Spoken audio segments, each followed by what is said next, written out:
SIR के नाम पर जिस तरह से दिल्ली में विपक्ष के नेताओं की गिरफ्तारी की गई, कहीं ना कहीं उस पर लगातार सवाल खड़ा होना शुरू हो चुका है। और शिल्पी नेहा तिर्की जो झारखंड कृषि मंत्री है, उन्होंने कहा कि जिस तरह से विपक्ष के नेताओं की गिरफ्तारी की गई, एक तरफ चुनाव आयोग कहता है कि हम लोग स्वच्छ और स्वच्छता लाने का प्रयास करें, एसआईआर के नाम पर जिस तरह से वोटरों का नाम काटने का काम कर रहे हैं, लेकिन विपक्ष के जवाबों को देने से चुनाव आयोग भागने का काम कर रही है। मौके पर क्या कुछ कहा, आइए आपको सुनाते हैं। दिनों पहले जिस तरह से आदरणीय राहुल गांधी जी ने इलेक्शन कमीशन के द्वारा किए गए कई सारे हेरा फेरी को उजागर किया है, ये काफी चौंकाने वाली विषय है। आपने देखा होगा कि जिस तरह से ये सबूत के साथ साबित हुआ है कि इलेक्शन कमीशन ने कई सारे मरे हुए लोगों को सूची में जोड़ दिया है,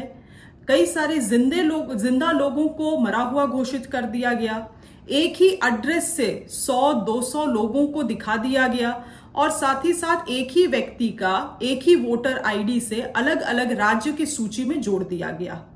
ये सभी चीजें काफी चौंकाने वाली है और कई सारे सवाल खड़ा कर रही है देश में।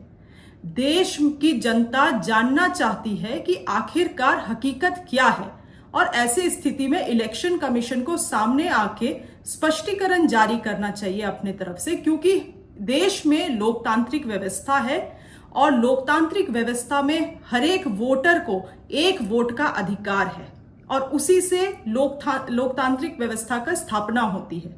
अगर ये हेराफेरी किया गया है और नहीं किया गया है, इसमें कम से कम इलेक्शन कमीशन को अपने तरफ से एक उत्तर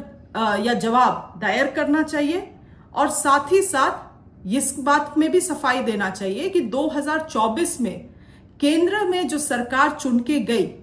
क्या वो सही तरीके से चुनी हुई सरकार है,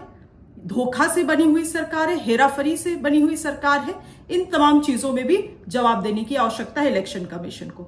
आज जिस तरह से आदरणीय राहुल गांधी जी का,